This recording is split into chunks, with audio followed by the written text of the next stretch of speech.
Just released this morning, an NBC News Decision Desk poll of nearly 22,000 adults showing President Trump's job approval rating remains underwater, with 39% approving, 61% disapproving.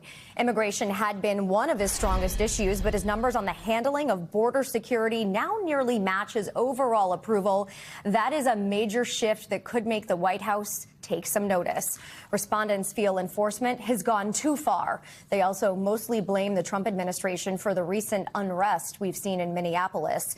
And that comes as NBC News has learned the Justice Department tried and failed to secure an indictment against 6 Democratic lawmakers over a video urging military and intelligence officials to refuse unlawful orders. Megan, I want to go back to the new poll numbers that we talked about and voters seeming to blame the Trump administration over border security and the recent unrest that we've seen, especially in Minnesota, especially against the backdrop of this being a midterm election year. What kind of snapshot is this giving us into the political moment that we are at right now?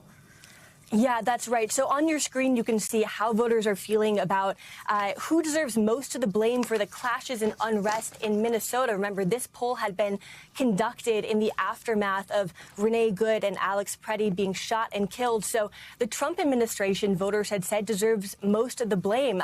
One of the big numbers that I want to point you to, though, is the percentage of U.S. adults who strongly disapprove of the president's handling of border security and immigration, as well as you see on your screen, people who think that U.S. immigrations and customs enforcement should be reformed or abolished. Most voters said that they should be reformed or abolished, as opposed to less than a third saying that they should continue in its current form. Jessica. Megan Leibowitz with so much information for us this morning. Thanks so much. We thank you for watching, and remember, stay updated on breaking news and top stories on the NBC News app or watch live on our YouTube channel.